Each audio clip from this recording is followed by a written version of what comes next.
My children thought my heart was weak. After the surgery, when I was on the brink of life and death, they saw an opportunity, not a tragedy.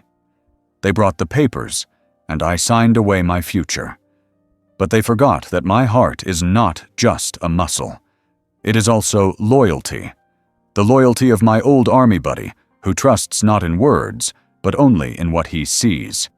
And he made sure that one day, everyone would see what he saw.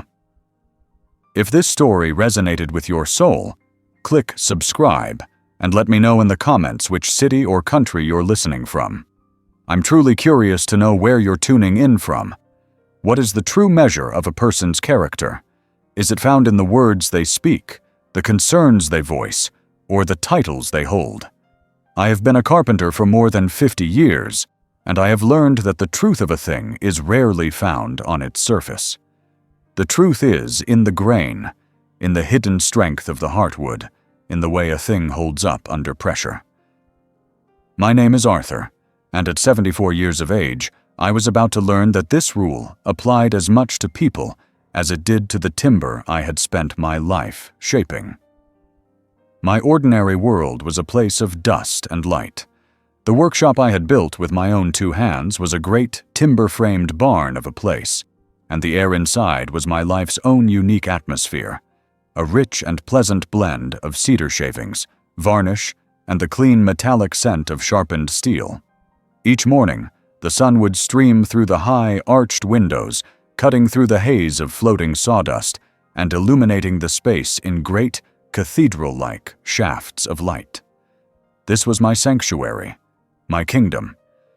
The walls were not walls, but a library of possibility, with racks of lumber stacked to the ceiling, dark, lustrous walnut, deep red cherry, and pale, creamy maple, all of it aged for years, waiting for the right purpose. My tools hung from pegboards in a state of perfect, practiced order, a collection of lifetime companions, the elegant curve of a handsaw, the solid, honest weight of a wooden mallet, the rows of chisels with their handles worn smooth and dark from the oils of my own hands. These were not just objects. They were extensions of my will, the instruments through which I had translated a lifetime of ideas into tangible, solid reality. My work was the center of my world. I was in the final stages of building a child's rocking horse, a complex and beautiful thing carved from a single massive block of basswood. I ran my calloused hand over the unfinished curve of its neck, feeling the subtle textures of the wood, the almost living quality of the grain. This was what I understood. This was honest. A piece of wood could not lie about its nature. It was strong or it was weak. It was true or it was warped. The peace of that morning was interrupted by the sound of a car door slamming outside, a sound too sharp and modern for the quiet world I inhabited. A moment later, my children, Leo and Sarah, entered the workshop. They moved into the space with a hesitant, careful grace, as if they were visitors in a museum. They were dressed for their own worlds of offices and meetings, their clean, dark clothes an immediate and stark contrast to my own sawdust-covered overalls. They had come, as they had several times that week, to check on their old father before his impending heart surgery. Their faces were composed in masks of gentle, loving concern. They moved through the workshop, their words a soft murmur of support and encouragement. They spoke of the skill of the surgeon, of the speed of modern recovery, of how I would be back at my workbench in no time. But I, a man accustomed to observing the smallest details, the subtlest imperfections, watched their eyes. Their eyes told a different story. As Leo rested a hand on my shoulder in a gesture of solidarity, his gaze drifted past me, to the far wall where the exotic hardwoods were stacked, the rare, expensive burls and veneers. I saw his eyes narrow for a fraction of a second, a quick, almost imperceptible calculation. Sarah, while asking about my preoperative instructions, let her gaze sweep over the finished furniture waiting for delivery in the corner, a custom-built walnut dining table, a set of intricate cherry wood cabinets. Her look was not one of admiration for the craftsmanship. It was a look of appraisal, of a quiet and swift inventory. The conversation, as it always did, eventually turned to the business itself. They framed it as a matter of practicality, of wanting to help. They spoke of the need for a contingency plan, of ensuring the business ran smoothly while I was recovering.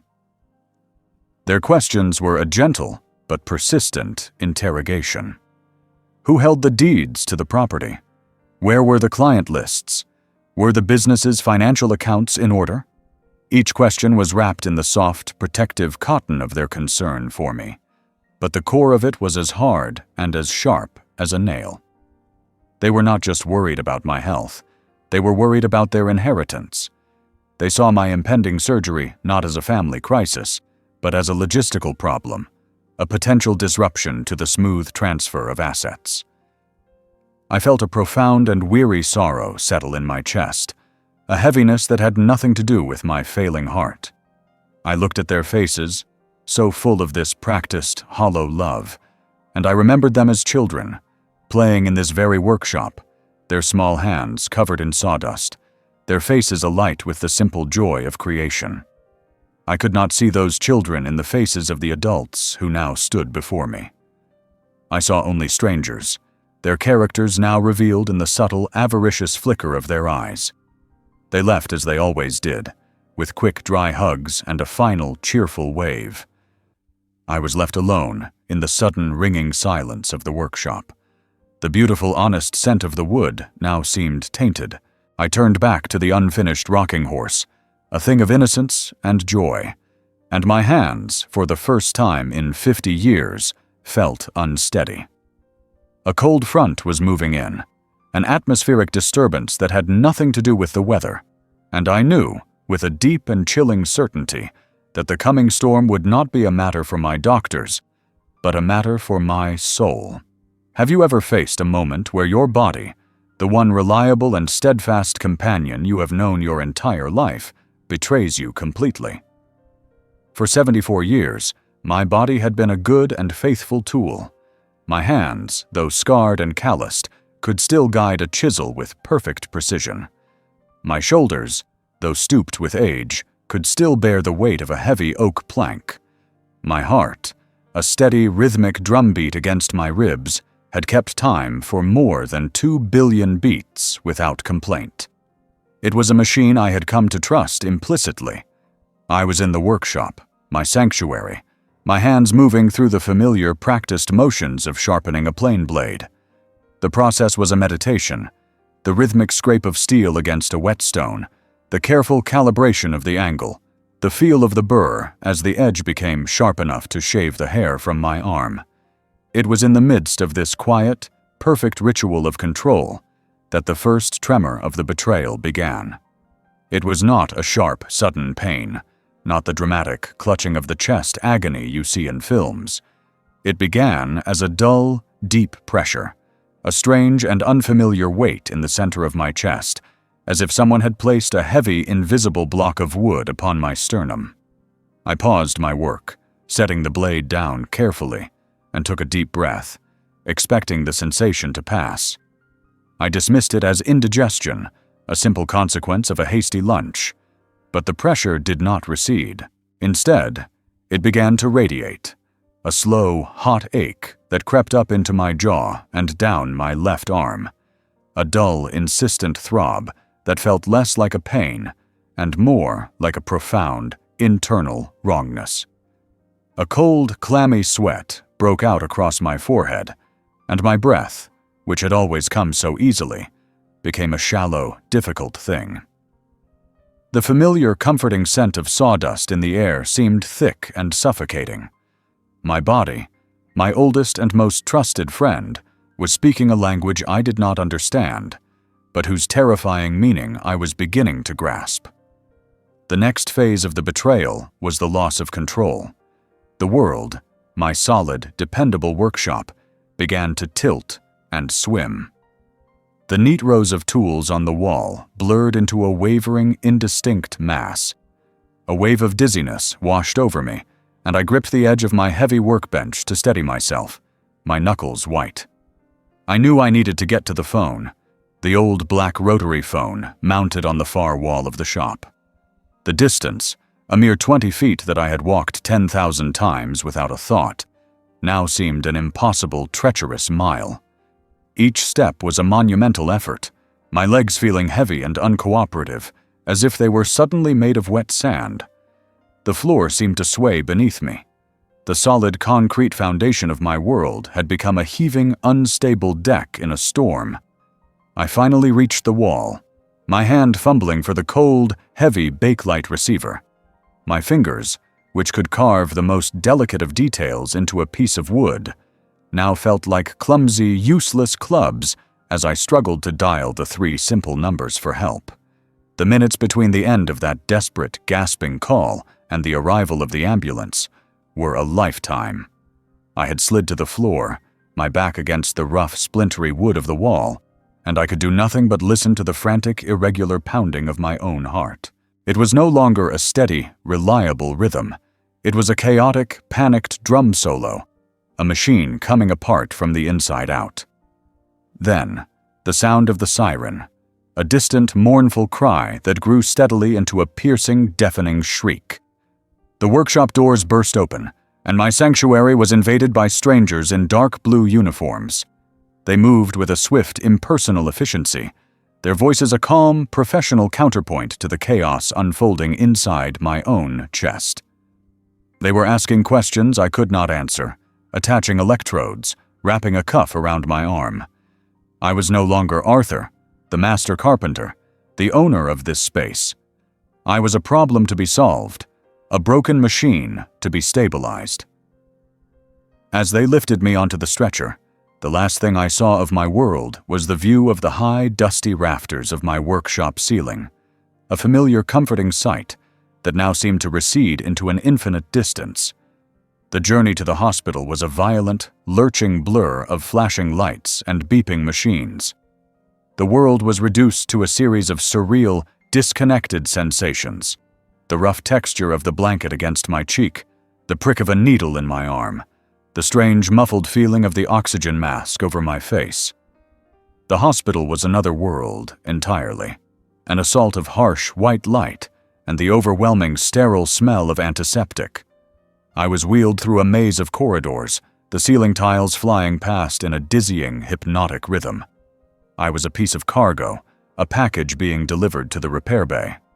My clothes, the familiar denim overalls that were my life's uniform, were cut away from my body with a pair of shears.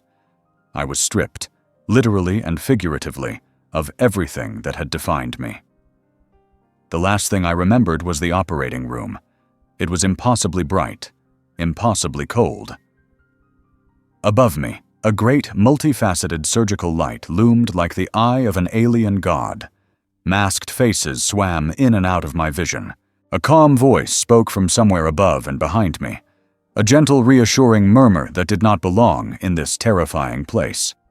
I felt a final, small prick in my arm, and a wave of cool, chemical peace began to spread through my veins, extinguishing the fire in my chest. I surrendered. I let go. The betrayal was complete. My body was no longer my own. And then, there was only darkness. My return to the world was a slow, painful, and disorienting climb out of a deep, dark well.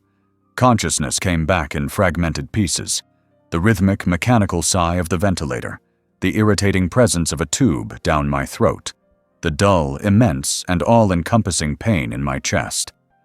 I opened my eyes, but the world was a blurry, indistinct smear of light and shadow. I could feel the pull of a dozen wires and tubes tethering me to the bed, monitoring my every breath, my every beat. I tried to move my hand, but the effort was Herculean, a monumental struggle that resulted in only a faint, pathetic twitch of my fingers. I was a prisoner in my own body, a machine that had been taken apart and crudely reassembled. I was weak. I was helpless. My world had shrunk to the starched white sheets of this hospital bed, and my life was now measured in the steady, electronic beeps of the machine that was breathing for me. Can you see a threat when you are too weak to fight it? Can you recognize the circling of predators when your world has been reduced to a fog of pain and a landscape of unfamiliar ceilings? The days that immediately followed my surgery were not days at all, but a fluid, borderless river of half-consciousness. My existence was measured in the rhythmic hiss and click of the ventilator, the steady electronic beep of the heart monitor that was the metronome of my fragile life, and the periodic, gentle pressure of a nurse's hand on my arm. I was a vessel, a body being navigated through a treacherous storm by a crew of strangers. My own will was a distant, irrelevant passenger. The world beyond my bed was a blurry, impressionistic painting of muted colors and soft, indistinct sounds. It was in this state of profound and total vulnerability that the first warnings appeared, the first call to a battle I was in no condition to wage. My children were the first to visit. I sensed their presence before I truly saw them, a subtle shift in the room's atmosphere, the scent of the outside world on their clothes. Through the thick, syrupy haze of the pain medication, I saw their faces swimming above me, distorted and strange, like reflections in troubled water. Their expressions were of carefully composed concern. Their touch, when they placed a hand on my arm or forehead, was light, cool, and fleeting, a butterfly's landing that carried no real warmth or weight. Even in my diminished state, a primal animal instinct deep within me registered a disconnect. Their eyes, when I could manage to focus on them, did not linger on my own. Instead, I saw their gazes drift, again and again, to the machines that were keeping me alive. They looked at the green, jagged line of my heartbeat on the monitor, at the translucent bags of fluid dripping into my veins, with a kind of intense, analytical curiosity. They were not seeing a father recovering. They were seeing a system, a fragile and failing machine, and they were assessing its status. A cold, formless unease trickled into my consciousness, a threat I could feel, but could not name. Then Charlie came. His presence was a sudden and dramatic shift in the room's pressure. While my children had been a nervous, hovering energy, Charlie was a solid, grounding weight. He was a retired master sergeant, a man who had spent his life in the company of hard, unyielding realities, and he brought that same sense of substance with him into the sterile unreality of the ICU. He did not hover. He pulled a visitor's chair close to my bed and sat down, his presence a quiet, unshakable mountain. When he took my hand, his grip was not light or hesitant. It was firm, warm, and solid, the grip of a man who had once pulled me out of a burning jeep. It was an anchor in my drifting, medicated sea. I looked at his face, the familiar landscape of wrinkles around his steady, clear eyes, and for the first time since the surgery, I felt a flicker of my old self. It was during his visit that the call was made, and that I, in my weakness, refused it. My children re-entered the room, returning from a conversation with a doctor in the hallway. I watched, a detached observer, as the two fronts collided. Charlie greeted them with a polite, friendly nod, but I saw his eyes, the eyes of a man trained to spot an ambush, harden with a sudden, sharp assessment. He watched them as they fussed over my pillows, his gaze missing nothing. He saw the avarice that lay beneath the thin veneer of their concern. And then he tried to warn me.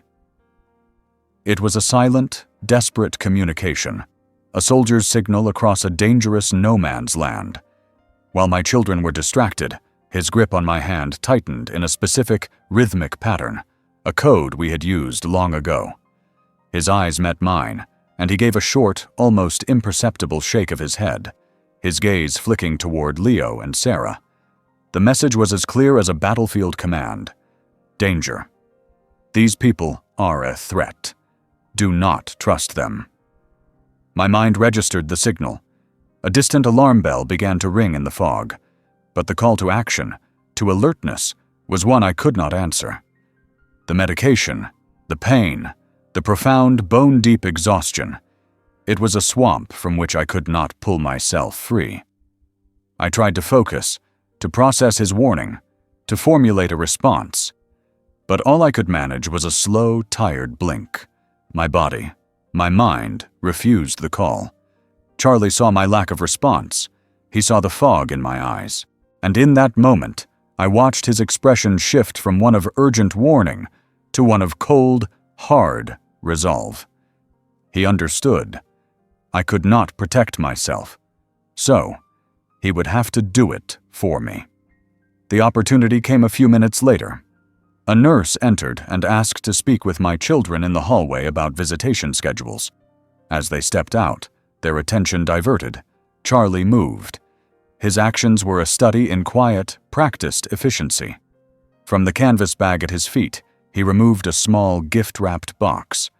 He opened it to reveal a new digital clock, a generic, plausible gift for a hospital patient. But I, even in my haze, noticed the unnatural thickness of its casing, the small, dark, almost invisible lens just below the red numerals. With swift, precise movements, he unplugged the old hospital-issue clock and plugged in the new one. He placed it on my bedside table, angling it with a carpenter's precision until it had a perfect, unobstructed view of my bed and anyone who might stand beside it. The entire operation took less than 20 seconds. He was a soldier setting a claymore mine, a silent, patient trap for an unsuspecting enemy. When my children returned, the clock was glowing quietly, its red numbers a silent, unblinking eye. Charlie stood, preparing to leave. He gave my hand one last squeeze, but this time it was not a warning. It was a promise. Then he was gone. I was left alone with my children, the predators, seemingly helpless and unprotected. I let my eyes drift closed, surrendering again to the fog, but a part of my mind was now anchored to the small, glowing sentinel at my bedside. The call had been refused, but the battle had just begun. What does it feel like to sign away your life with a shaking hand? It is not a single clean act of surrender. It is a slow, agonizing descent, a negotiation between a mind that screams a silent warning and a body that has already been defeated. It is the feeling of your own will, your own history, dissolving into a fog of weakness and a spidery, illegible scrawl that you no longer recognize as your own name. The hospital at night was a world unto itself, a quiet, humming hive of hushed footsteps and the distant, lonely beeping of machines. The bright, chaotic energy of the daytime had receded, leaving behind a deep and isolating stillness. In the dim, ambient glow of my private room, I drifted in a shallow, medicated sea, my consciousness a flimsy raft tossed between the shores of a painful awareness and a merciful oblivion. My body was a landscape of alien sensations, the tight pull of stitches across my chest, the cool, constant drip of the IV in my arm, the rhythmic puff of the oxygen tube in my nostrils. I was a prisoner of my own failing flesh. It was into this profound state of weakness that they came. They did not arrive with the cheerful bustle of a daytime visit. They appeared in the doorway like two quiet, purposeful shadows, their forms silhouetted against the dim light of the empty hallway. My son, Leo, and my daughter, Sarah. They moved into the room with a practiced, stealthy grace, their footsteps silent on the linoleum floor. They were not here to comfort a sick father. They were here to transact a piece of business. I watched them through heavy, half-open eyelids, my mind struggling to assemble the pieces of their presence. They looked like strangers, their faces sharpened by a strange, predatory focus in the dim light. Their performance began. It was a masterpiece of loving concern. Sarah moved to my bedside, and with a touch that was impossibly gentle, she adjusted my pillow. She smoothed the thin hospital blanket over my chest, her movements conveying a world of tender, daughterly care. Leo, on the other side, leaned in close, his hand resting on my forehead for a moment, a feigned check for a fever. He then turned his attention to the IV stand, his brow furrowed with a look of deep, serious concentration as he examined the drip rate, as if he were a doctor assessing his most important patient. They moved around me in a slow, hypnotic ballet of compassion, their hushed, soothing whispers a gentle tide, meant to lull my suspicions and wash away my resistance. Then, from a slim leather briefcase he had placed silently on the floor, Leo produced a thick manila folder. The appearance of this object, a symbol of the sharp, unforgiving world of contracts and commerce, was a jarring and discordant note in the quiet sick room. He laid the folder on the rolling bedside table, pushing aside my water cup and a few get-well cards from the men at the workshop. He opened it, and the sheaf of papers inside seemed to absorb what little light there was in the room. They were covered in dense, black lines of text, an impenetrable forest of legal jargon that my swimming, medicated mind could not possibly navigate. With soft gestures and more soothing whispers, they began their explanation. I saw them point to the papers, then make a sweeping gesture that I understood to mean my workshop, my business. They were just helping, their expressions said. They were just taking care of the paperwork, a simple formality to keep things running smoothly, so I would have nothing to worry about. They placed a pen in my hand. It felt impossibly heavy, a foreign and unwieldy object. My fingers, which could command a block of wood to take any shape I desired, were now clumsy, weak, and disobedient. Sarah opened the folder to the first page, and with her elegant, manicured finger, she pointed to a single, highlighted line at the bottom of the page. The signature line. I felt a cold, distant alarm bell ringing somewhere in the deep, foggy recesses of my mind. A faint echo of Charlie's warning, a fleeting memory of the predatory look I had seen in their eyes, tried to break through the surface. But my body was a traitor. The pain in my chest was a deep, consuming ocean, and the medication was a heavy, sinking weight. I was too tired to fight. I was too weak to question. All I wanted was the peace of sleep, and I understood, with a dull and hopeless certainty, that the only way to get it was to give them what they wanted.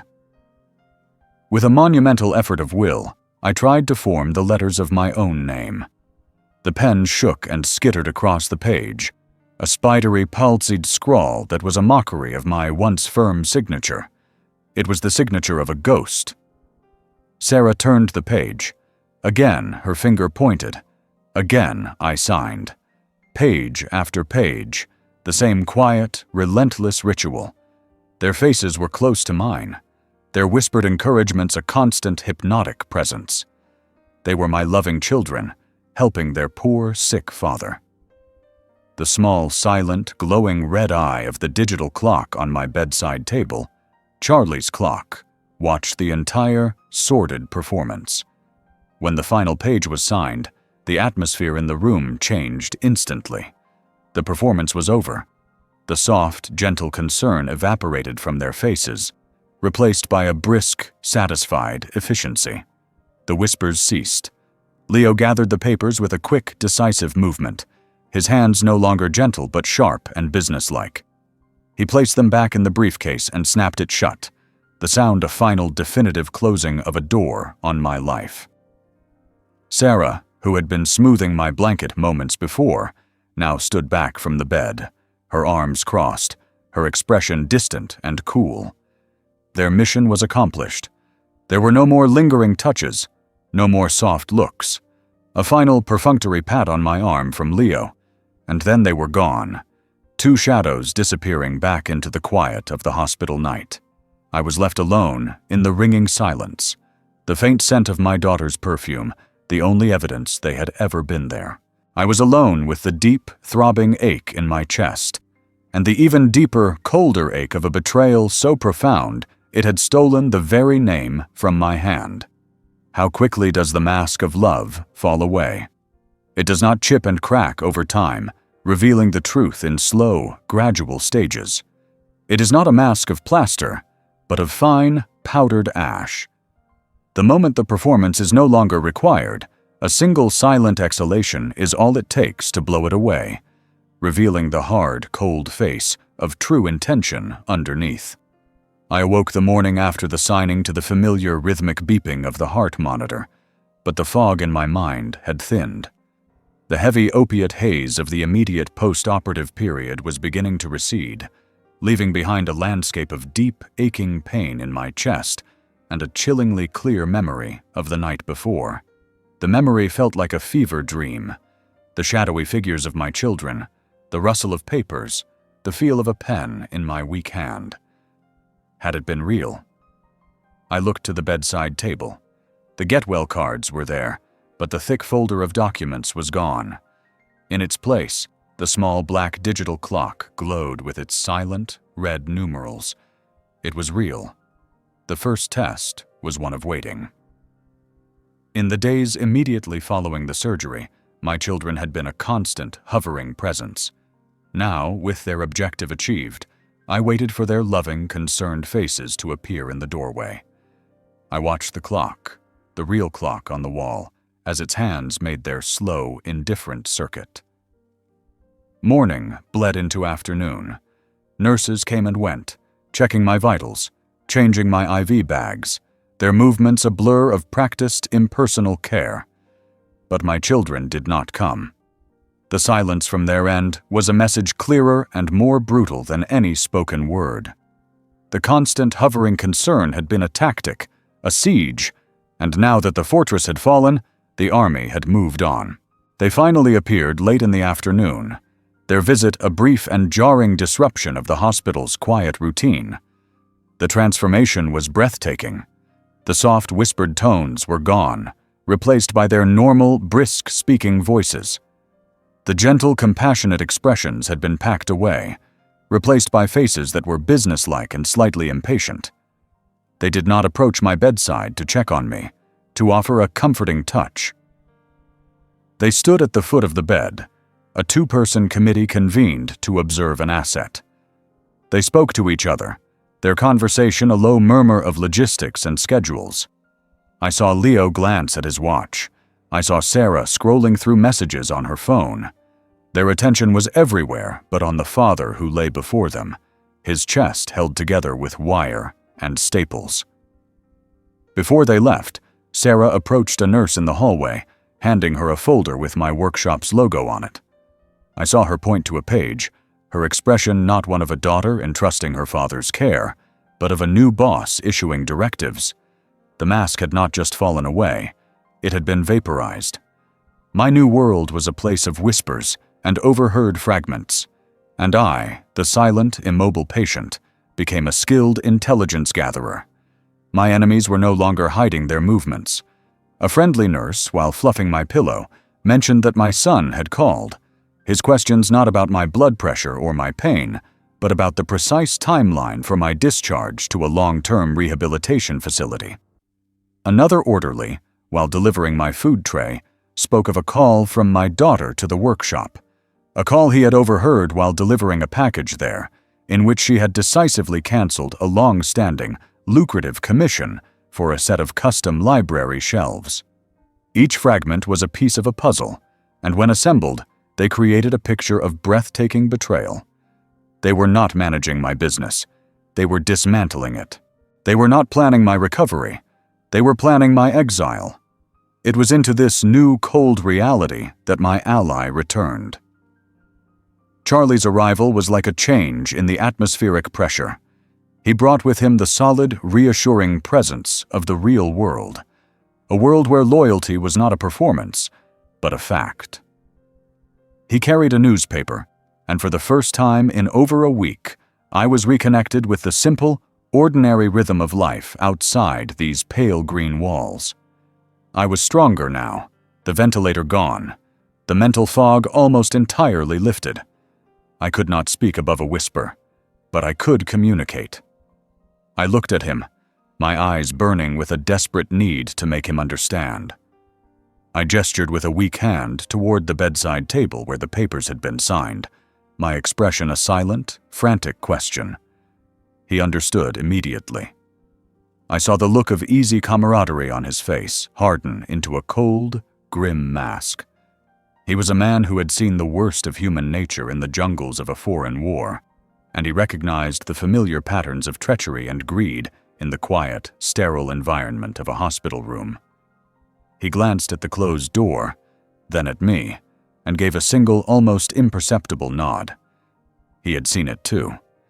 His next move was a masterpiece of casual, strategic deception. He looked down at the digital clock he had brought, a look of annoyance on his face. He fiddled with the buttons on the back, then shook his head in feigned frustration. He unplugged it, the red numerals winking out of existence, and began to pack it back into its box, his gestures conveying to any casual observer that he was simply returning a faulty gift. He placed the clock, my silent, secret witness, carefully into his canvas bag. Before he left, he stood by my bedside for a long moment. He leaned in close, as if to adjust my blanket. He placed a firm, steady hand on my shoulder. His eyes met mine, and the look in them was a promise, a vow. There was no pity in his gaze, only a shared, steely resolve. It was the look of a soldier to his comrade, a silent communication that the battle was not over. It was a look that said, "I know, I saw, and we will make them pay." He gave my shoulder a final firm squeeze, and then he was gone. I was left alone in the quiet of my room, but I was no longer a victim. The test of my children's character was complete, my enemy's nature had been revealed, and my alliance had been forged. I was a weak and broken old man in a hospital bed, but I now possessed a secret weapon. The war for my life had just begun. What does the first step towards justice look like? It is not a heroic stride into a courtroom. It is not a defiant shout in the face of a liar. The first step towards justice is a slow, agonizing, and deeply private act. It is the decision to fight back, a decision made not in a moment of strength, but in the depths of your weakness, when the full terrible scope of the injustice you face has become clear. It is a decision that begins in the quiet, sterile loneliness of a hospital room. The days following Charlie's visit were a slow, arduous climb out of a deep, dark valley. My body, which had been a passive vessel of pain, began the painstaking work of knitting itself back together. The ventilator tube was removed, an act of liberation that left my throat raw, but allowed me to breathe my own air for the first time in what felt like an eternity. The nurses, with a cheerful but firm resolve, made me sit up, then stand. The first time I put my weight on my own 2 feet, the room swam in a dizzying, nauseating vortex, and a pain so sharp and profound shot through my chest that I nearly collapsed. But I did not. Supported by a walker and the steadying arm of a physical therapist, I took a single shuffling step. It was a journey of inches, but it felt like crossing a continent. With each painful, hard-won step down the long, polished hallway, I felt a flicker of the old Arthur returning. As the strength slowly, grudgingly, seeped back into my muscles, the fog that had clouded my mind continued to lift, replaced by a cold, hard clarity. Charlie was a constant. He was my lifeline to the world I had been stolen from. He did not bring flowers or balloons. He brought the things that mattered. He brought a thermos of real, strong black coffee, a welcome antidote to the weak, lukewarm liquid the hospital served. He brought me my own, worn, comfortable clothes, and the act of shedding the humiliating, open-backed hospital gown for a soft flannel shirt felt like reclaiming a piece of my own skin. He brought news of my workshop, delivered in a quiet, grim tone. My children, Leo and Sarah, had been there. They had changed the locks. They had told my foreman, a man I had worked with for 30 years, that I was retiring effective immediately due to a severe and permanent cognitive decline. They were moving quickly, efficiently, dismantling my life's work with the detached precision of a demolition crew. Each piece of news was a fresh wound, but it was also a catalyst. The sorrow and confusion I had felt were slowly being burned away, cauterized by a rising, clarifying anger. The final straw came during a brief, perfunctory visit from my children themselves. They stood at the foot of my bed, their expressions now a smooth, impenetrable wall of professional concern. They spoke of a wonderful rehabilitation facility they had found for me, a place where I could get the round-the-clock care I now needed. It was not a suggestion, it was a pronouncement. They were informing me of my future, a future they had designed and were now executing. As they left, I saw the new, expensive watch on my son's wrist, a model I recognized from a catalog, a watch he could not have afforded a month ago. In that moment, the decision was made. I looked over at Charlie, who had been sitting silently in the corner during their visit, a quiet, observant thundercloud. Our eyes met, and a silent, unshakable agreement passed between us. The time for passive observation was over. The time to fight had come. The first step towards justice looked like my old friend, sitting in a visitor's chair with a laptop, his brow furrowed in concentration as he scrolled through the websites of law firms. We were not looking for a slick corporate attorney. We were looking for a fighter, a brawler, someone who understood the ugliness of a personal war. We found her on the third page of our search, a former Army prosecutor with a reputation for taking on difficult elder fraud cases. Charlie made the call. The lawyer arrived the next day. Her presence transformed the stale, antiseptic air of my hospital room into a command center, a war room. She was a woman in her 50s, with a sharp, intelligent face and eyes that seemed to miss nothing. She did not offer pity or platitudes. She offered only a firm handshake and an aura of absolute, unshakable competence. Charlie and I laid out the story for her, piece by piece. My voice was still weak, a dry rasp, but my mind was sharp. I recounted the events, the unsettling visit in the workshop, the conversation about the business, the late-night signing of the papers in my drugged and weakened state. Charlie corroborated my story, describing the children's predatory behavior and the placement of the hidden camera. The lawyer listened, her expression unchanging, making occasional precise notes in a slim black notebook. Then she examined the documents, the copies my children had so carelessly left behind. She spread them out over the rolling bedside table, her long, slender fingers tracing the dense blocks of legal text. I watched her face. For a long time, there was nothing but intense, professional focus. Then I saw a subtle tightening of her jaw, a slight narrowing of her eyes. She had found it. She turned the papers towards me. She used the end of her pen to point to the specific, convoluted clauses, the legal heart of the inmost cave. The language was dense, intentionally opaque, but the meaning, as she explained it, was brutally clear. I had not signed over temporary management of my business. I had signed over full ownership. I had not granted them limited power to pay my bills. I had granted them an ironclad, durable power of attorney over my entire life, my home, my medical decisions. I had, in the eyes of the law, willingly and completely erased myself. The depth of their betrayal, the sheer cold and premeditated totality of it, was far worse than I had ever imagined. This was the dark, terrible truth of the cave I had just entered. I looked at the papers, at the proof of my own undoing, then at Charlie's grim, resolute face, and at the lawyer's calm, determined eyes.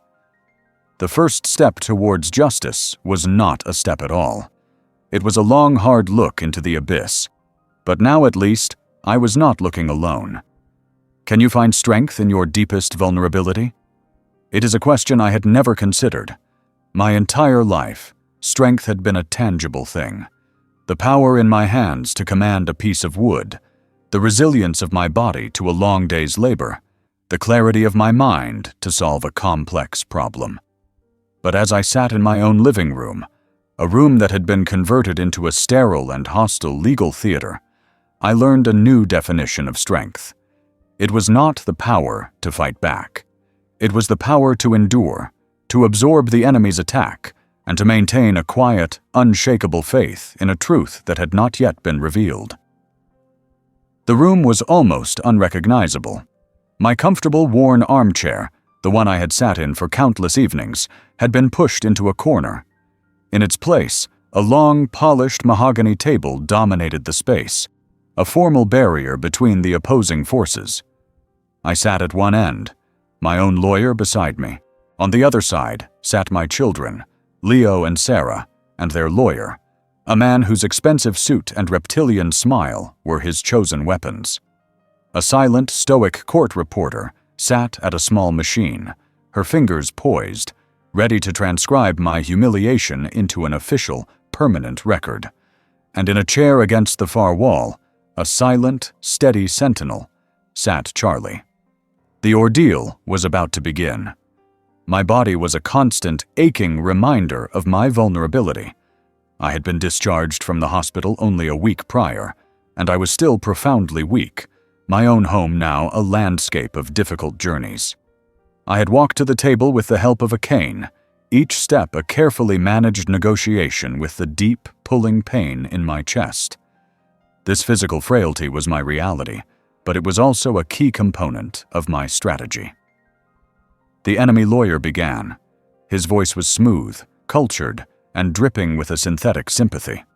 He started by expressing his deep and sincere sorrow for my recent health struggles, his words a soft, gentle current, meant to lull me into a state of compliant victimhood. He was not here as an adversary, he implied, but as a facilitator, someone to help clarify a simple, unfortunate family matter for the court. He then began his questions, each one a carefully crafted tool designed to dismantle my credibility and paint a portrait of a confused, incompetent old man. He asked me to recall specific conversations from the day of my surgery, to detail the medications I had been given, to describe the faces of the nurses in the ICU. He knew, of course, that these were memories clouded by trauma, pain, and a powerful cocktail of narcotics. My hesitant answers, my slow, fumbling search for details, were not treated as the natural consequence of a major medical event, but as clear and undeniable evidence of my mental decay. He then produced the documents, the papers I had signed in the dark of my hospital room. He laid them out on the table, a neat, damning stack. With a theatrical flourish, he took another document from his briefcase, a signed contract for a piece of furniture I had built 5 years ago, and placed it beside the papers from the hospital. He slid them both in front of me. On one, my signature was a bold, confident script, a carpenter's signature, full of strength and certainty. On the other, it was a spidery, palsied scrawl, the mark of a frail, trembling hand. The unspoken question hung in the air, thick and poisonous. Which of these was the signature of a man of sound mind? I looked at the two signatures, the ghost of who I was, and the puppet I had become, and I felt a wave of profound shame. But I didn't let it show. I simply looked down at my own hands, resting on the table, and made one of them tremble, just slightly. The final phase of his assault was the most cruel. He began to twist the narrative of my life. He spoke of my workshop, my life's passion, not as a successful business, but as a burdensome hobby that had become too much for me in my old age. He painted a picture of my children, Leo and Sarah, not as greedy opportunists, but as loving, responsible heirs, stepping in to relieve their poor, obsessed father of a weight he could no longer bear. He was transforming their predatory act into an act of mercy, my lifetime of purpose into a symptom of obsession. He was trying to bury me under a mountain of my own love. In that moment, I wanted to rise from my chair, to send the table crashing to the floor, to unleash a torrent of rage and truth. But I found my strength in the quietest of places. I looked past the lawyer, past my children's averted eyes, to the back of the room, to Charlie. He sat perfectly still, his hands resting on his knees, his expression unreadable. But his eyes met mine, and in them I saw no pity. I saw a look of absolute, unshakable confidence. It was the same look he had given me years ago, in a foxhole, just before a dawn raid. It was a look that said, "Hold the line, I am with you. The plan is working." That silent 2-second communication was all the reinforcement I needed. I was not alone in this ordeal. The truth was waiting patiently in the memory of a small black device. My vulnerability was a disguise. My silence was a strategy. This ordeal was a temporary, necessary fiction. And so, I endured. I absorbed his attacks. I answered his trick questions with a convincing, foggy uncertainty. And I played the part of the broken man he needed me to be. I found my strength not in fighting back, but in the absolute, certain knowledge that the real, final, and undeniable truth had already been recorded. What does hope look like on a small black screen? It is not a bright and shining image. It is grainy and shot from a low, unflattering angle. The lighting is poor, a dim institutional twilight. The audio is thin, laced with the ambient electronic hum of the room. Hope, I discovered, is not beautiful. It is ugly, it is painful, and it is the most powerful and welcome sight in the entire world. We were gathered in the lawyer's conference room, a space that felt a world away from the emotional battlefields of my home and the hospital. It was a room of cool, dispassionate logic, with a long polished table that reflected the gray, overcast sky from the large window. The walls were lined with thick, leather-bound books, a library of legal precedent, of battles fought and won. I sat at the table, my hands resting on the cool wood. Beside me, a silent, solid presence, was Charlie. At the head of the table sat our lawyer, her expression one of focused, professional readiness. This was our war room. Charlie reached into his canvas bag and retrieved the source of our hope. It was the digital clock from my hospital room. It looked cheap and insignificant on the vast, expensive table, a piece of mundane plastic in a world of leather and wood. It was the Trojan horse, a humble and unassuming vessel that carried an army within it. With the steady, precise movements of a soldier disarming a bomb, Charlie opened a small panel on the back of the clock and extracted a tiny black memory card, no bigger than my thumbnail. He held it between his thumb and forefinger. All of our futures, my entire life's work, and the impending ruin of my own children were contained in that fragile sliver of plastic. He handed it to the lawyer. She took it, and with a quiet click, inserted it into the side of her sleek, modern laptop. For a moment she navigated through files, her fingers flying across the trackpad. Then she turned the laptop around so that Charlie and I could see. She pressed play. The reward began. The screen flickered to life, and I was looking at a distorted, wide-angle view of myself. I was a pathetic and broken figure, lying in the hospital bed, my face pale and slack from the medication, a tube taped to my cheek. To see myself in such a state of utter, helpless vulnerability was a deeply shameful and painful experience. It was a vision of the man my children had tried to turn me into, a man I had almost become. Then, two figures entered the frame, moving like shadows in the dim light. Leo and Sarah. The camera, in its objective, unblinking honesty, stripped them of all pretense. It did not see a concerned son and daughter. It saw two conspirators, their movements hushed and urgent. The audio kicked in, and their voices filled the quiet conference room, thin and tinny, but brutally clear. I heard Sarah's whisper, a sound meant to be soothing, but which the microphone revealed as sharp and insistent. I heard Leo's low murmur, the counterfeit warmth of his tone curdling into pure, condescending manipulation when captured and replayed by a machine. We listened to them as they reassured the helpless figure in the bed, as they spoke of simple formalities, of just wanting to help. And then we heard the things they had not intended for anyone to hear, the whispers between themselves when they thought I was asleep. We heard Sarah's impatient sigh and the soft, damning words to her brother about needing to get this done before the morning nurses came on their shift.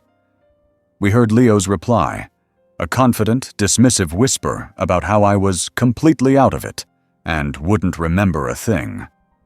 We watched, in stark, grainy detail, the entire sordid ballet of their betrayal, the presentation of the papers, the guiding of my weak and trembling hand, The quick, satisfied glance they exchanged over my prostrate body after the final, shaky signature was secured. The video captured it all. The mask of love had not just fallen away, it had been surgically, and now permanently, removed. A wave of profound, nauseating sorrow washed over me. To suspect a betrayal is one thing. To witness it, to see it played back to you in high definition, is another entirely. It was a pain deeper than any surgical incision. But underneath the pain, a new sensation was rising. A cold, hard, and unshakable feeling of vindication. I was not a confused old man who had imagined his own children's greed. I was a father whose worst fears had just been proven true. I looked at Charlie.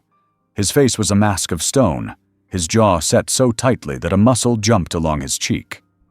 There was no surprise in his eyes, only a grim, quiet fury, the anger of a soldier who has just watched his comrade be ambushed. He reached over and placed a firm, steadying hand on my shoulder, but the most significant transformation in the room was happening at the head of the table.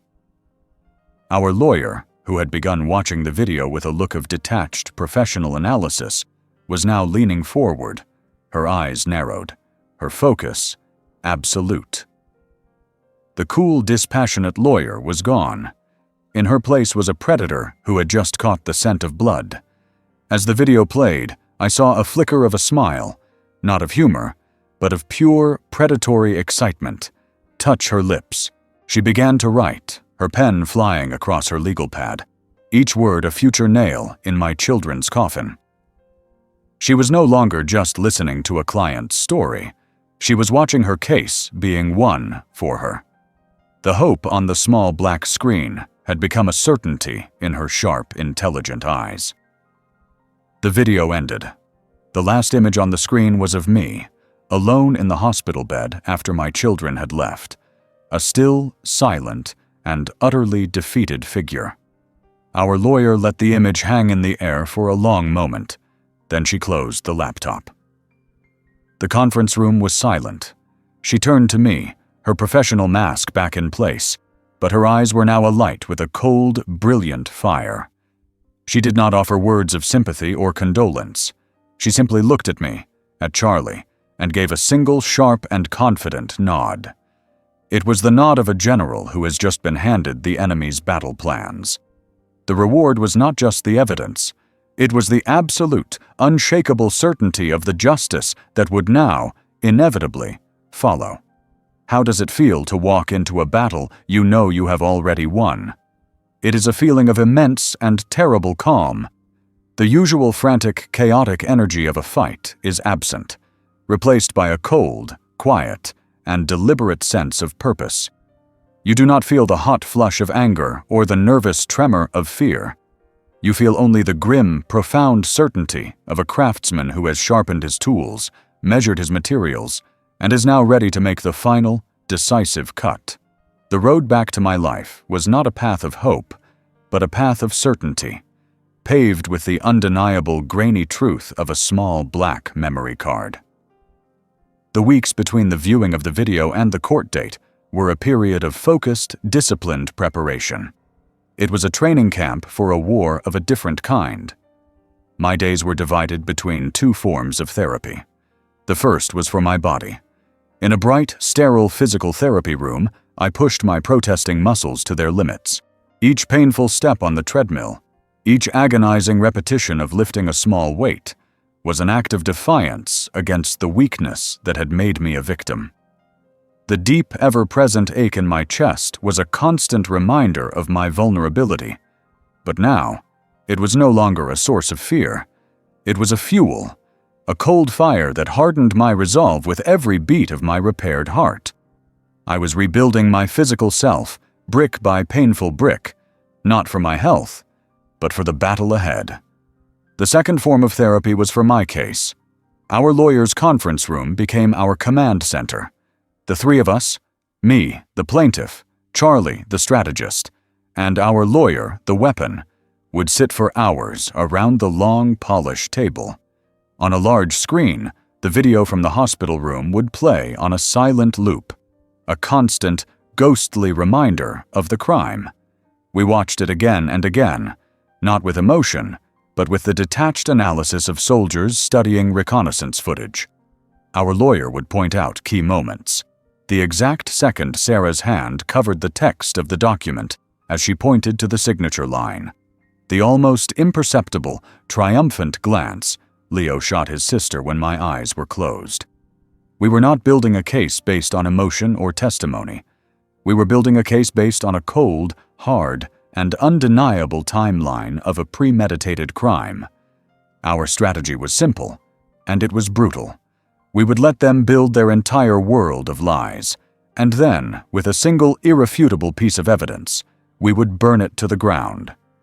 The morning of the hearing arrived, a crisp, clear day that felt like the beginning of a new season. I awoke before dawn, not with the anxiety of a man facing his accusers, but with the quiet focus of a craftsman on the morning of a major project.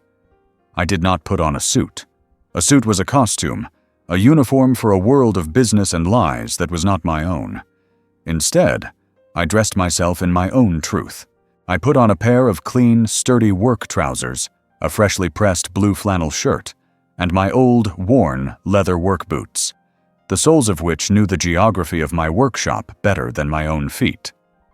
This was my uniform, the clothing of an honest man who built real things with his own two hands.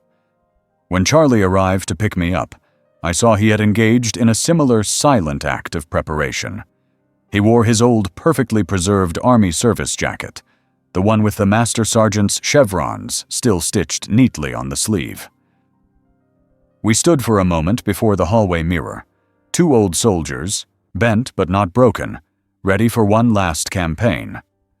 The drive to the courthouse was quiet.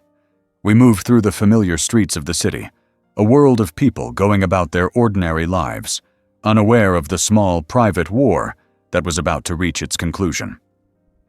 I rested my hand on the head of my simple wooden cane, its surface worn smooth from use. It was a symbol of my physical frailty, but my grip on it was firm, my knuckles hard.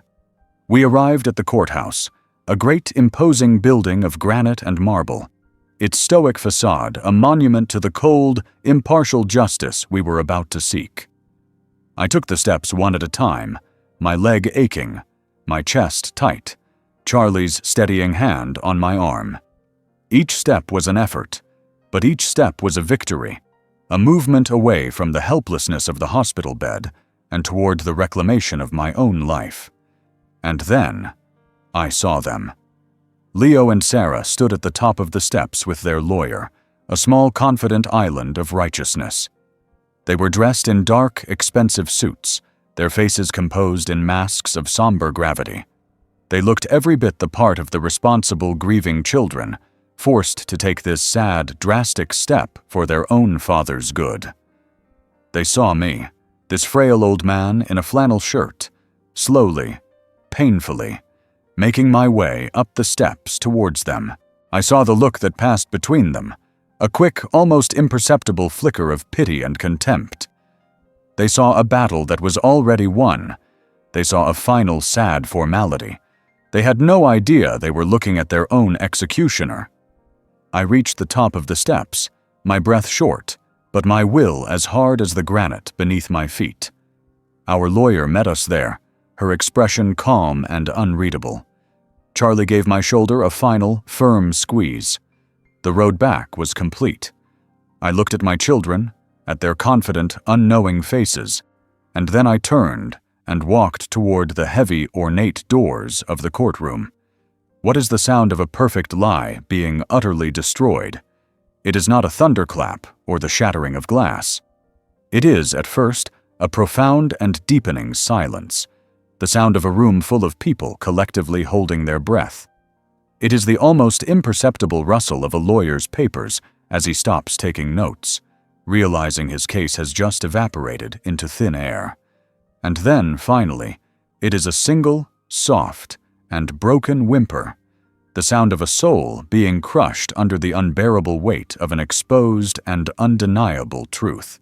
I sat in the witness stand of the small wood-paneled courtroom, and I listened to the sound of my children's world coming to an end.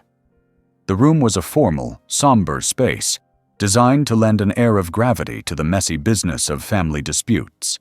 An American flag stood in the corner, its colors bright and resolute. The judge, a woman with a tired but intelligent face, listened with a practiced neutrality. The stage had been set perfectly by my children's lawyer. He had spent the better part of an hour constructing a flawless, compelling narrative of my decline. He presented my recent major heart surgery not as a medical event, but as the final, catastrophic failure of a frail and aging system. He submitted the documents I had signed, my weak, spidery signature held up as the primary exhibit of my failing mind. He had even called my son, Leo, to the stand, and I had watched as my son, with tears in his eyes, gave a heartbreaking and entirely fictional performance about his father's tragic descent into confusion and helplessness. Through it all, I had maintained my role. I sat, a frail and slightly bewildered old man in a simple flannel shirt, a living embodiment of the very story they were telling. When it was our lawyer's turn, she did not rise to cross-examine my son. She did not call a string of character witnesses. She rose, her movements calm and economical, and stated that she had only one piece of evidence to present to the court. A quiet, expectant murmur went through the room. The opposing lawyer looked dismissive, confident that no single piece of evidence could undo the powerful emotional case he had just built. My children, sitting at his table, exchanged a look of weary, condescending pity. They were about to witness the final, desperate act of their poor, confused father. Our lawyer placed a small black digital device on the judge's bench. At the judge's nod, a bailiff dimmed the courtroom lights and a large monitor, previously dark, flickered to life. The first image was a grainy, low-angle shot of a hospital bed. I saw myself on the screen, a pale, pathetic figure, my face slack, a tube in my nostril. The image was a powerful confirmation of everything my children's lawyer had just argued. I saw a flicker of a smug, satisfied smile cross my son's face. He leaned back in his chair, ready to watch his victory lap. Then, two figures entered the frame.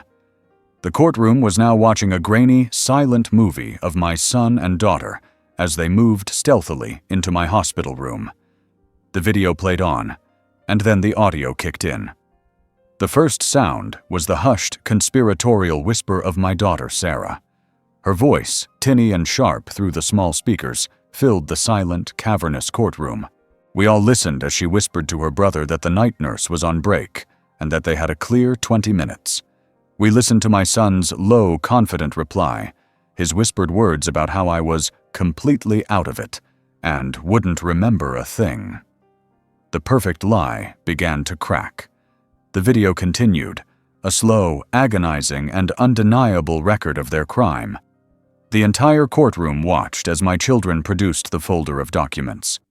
We watched as they spoke to me in soft, loving, and utterly manipulative tones. We watched as Sarah's hand covered the dense, legal text of the documents, her finger pointing only to the empty signature line. We watched as Leo physically placed the pen in my trembling, uncooperative hand, his own hand guiding mine to form the letters of my name. We saw the quick, triumphant glance they exchanged over my helpless body, a look of pure, shared avarice. This was not the act of loving children helping a confused father. This was the cold, clinical work of predators securing their kill. And then came the sound of the lie being destroyed. It began with the silence. The confident, relaxed posture of my son and daughter began to stiffen. Their faces, which had been so composed, so full of righteous sorrow, began to crumble.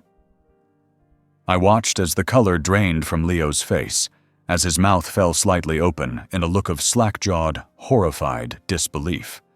I watched as Sarah's hand flew to her mouth, her eyes wide with a dawning, animal terror.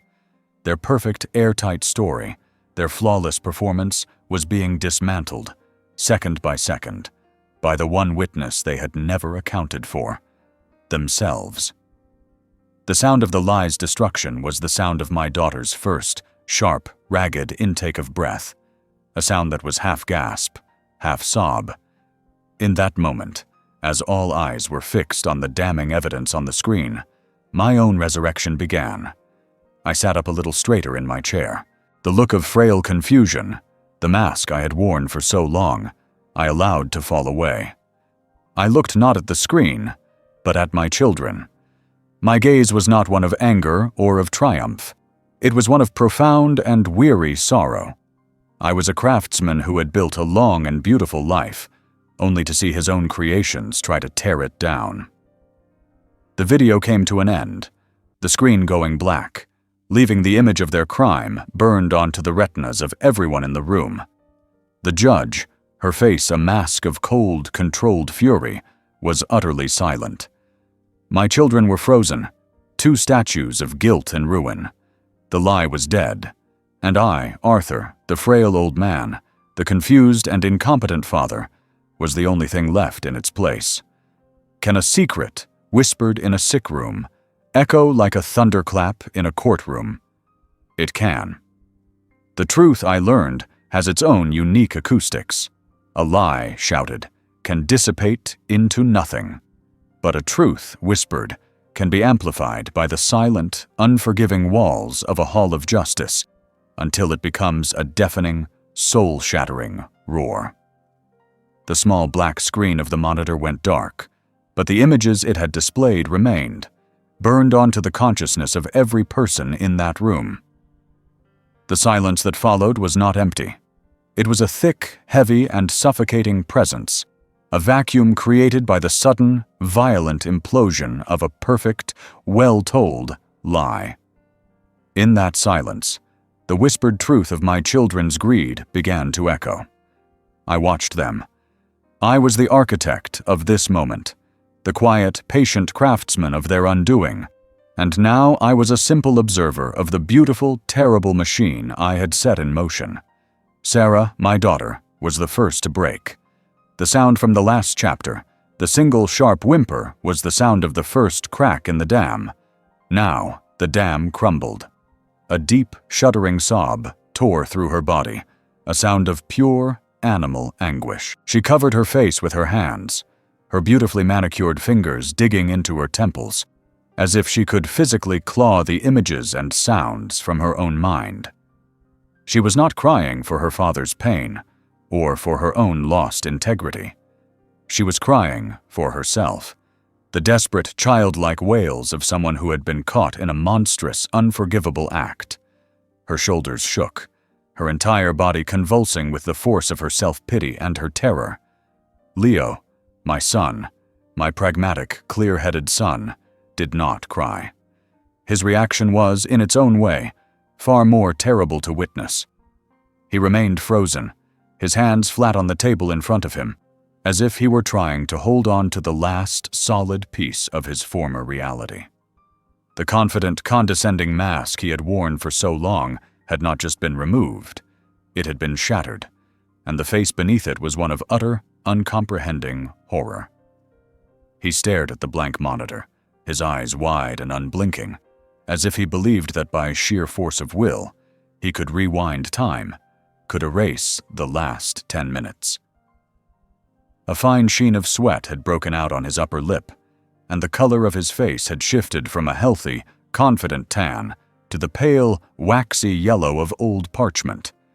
He was a statue of his own ruin, a monument to a perfect plan that had just been executed with perfect, fatal precision against him. The elixir of truth was a poison, and I was watching its effects take hold in real time.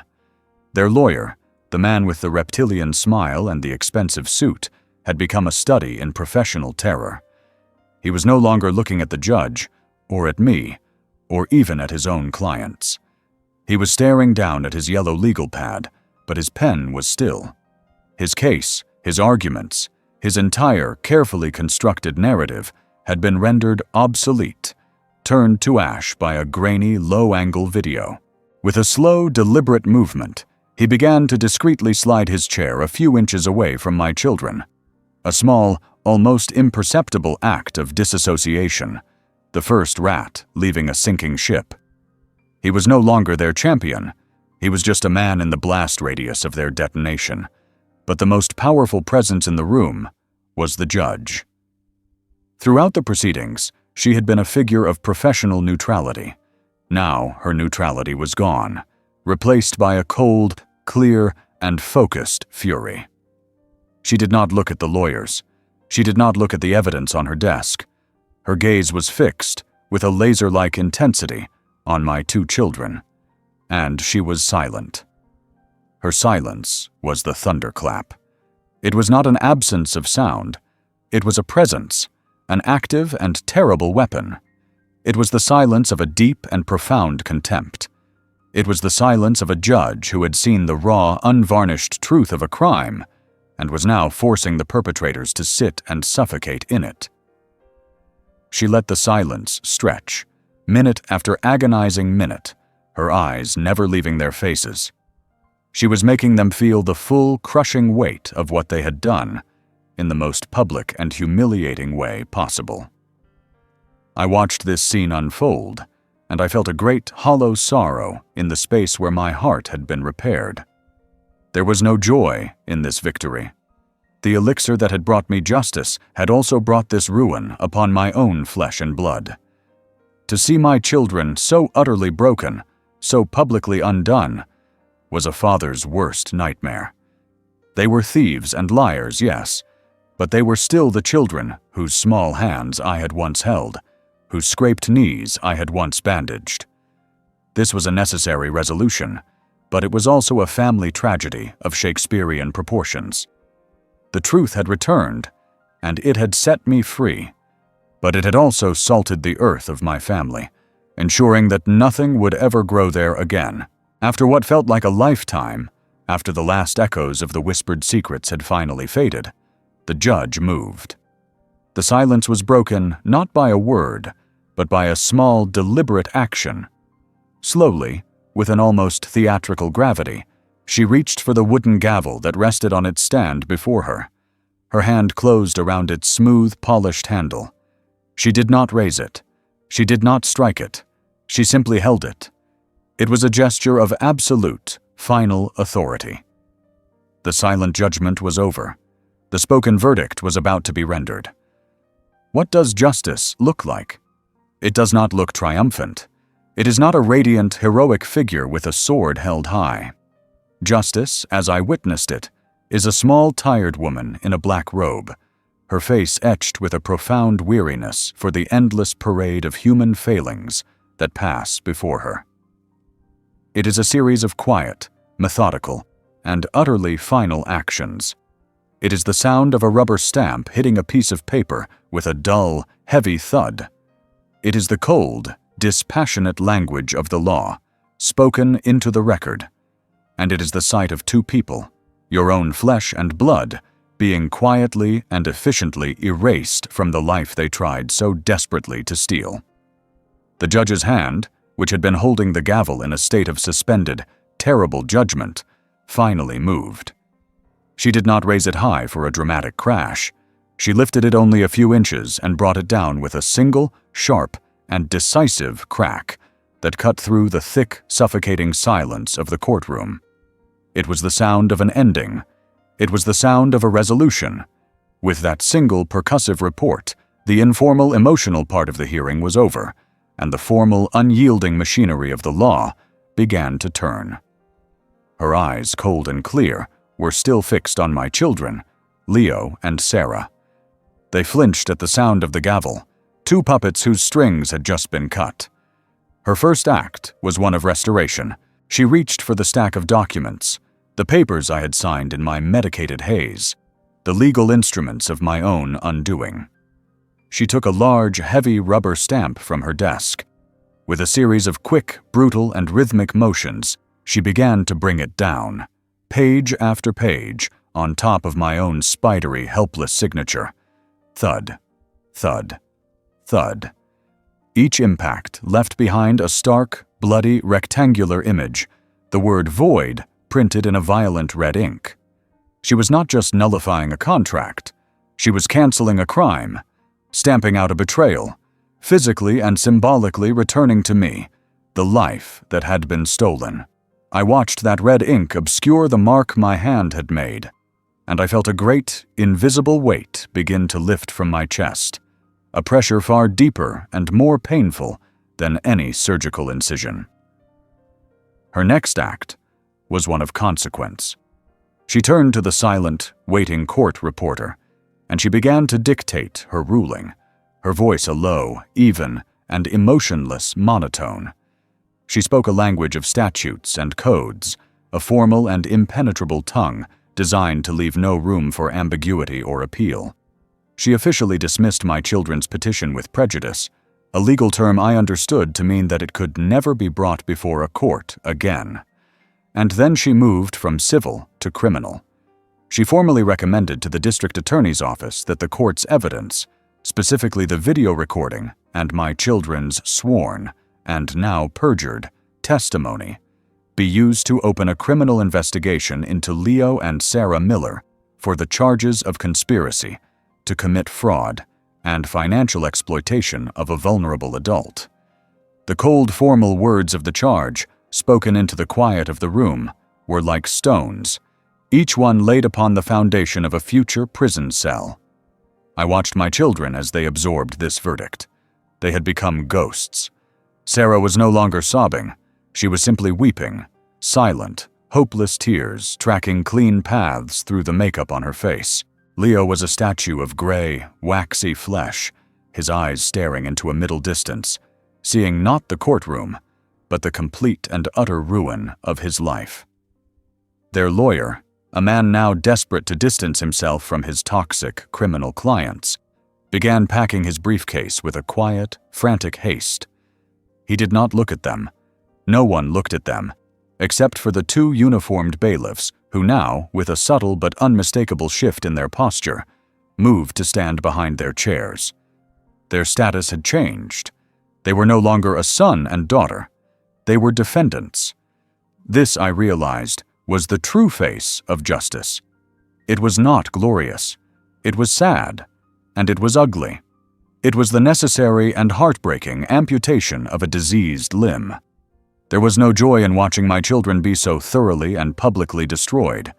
There was only a profound, hollow sorrow for the people they had become, and for the family we had once been. The judge made her final ruling. She took the restraining order my lawyer had prepared, signed it without a moment's hesitation, and slid it across the bench. The severance was now total and complete. My lawyer gathered our papers. She gave me a quiet nod, a look of a job well done. Charlie, who had sat behind me like a stone wall throughout the entire proceeding, rose to his feet. He came to my side and placed a steadying hand on my back. I took my cane, and with his help, I pushed myself up from my chair. My body was still weak, my chest still ached, but my spirit felt light. I turned and walked, slowly and deliberately, out of the courtroom. I did not look back. To look back would be to acknowledge a connection that the law, and their own actions, had just irrevocably severed.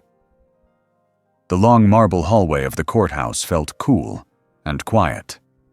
With each step, I felt the weight of the last few months, the weight of their deception, falling away. We reached the great, heavy doors of the courthouse, and Charlie pushed one open. The unfiltered afternoon sunlight streamed in, a brilliant, shocking white. I stepped out onto the top of the courthouse steps, a free man, blinking in the bright, clean, and honest light of the rest of my life. How do you rebuild a life from the heartwood of the truth? You do not use grand designs or ambitious blueprints. You do not try to replicate the structure that was lost. You start small. You choose a single solid piece of timber, free of flaws and falsehoods, and you begin to shape it with what strength you have left. You work slowly. You work with patience. And you learn to find a new kind of beauty, not in what was, but in what can be, carefully and honestly, built anew. The seasons had turned, and the raw, gaping wound of the courtroom had slowly scarred over.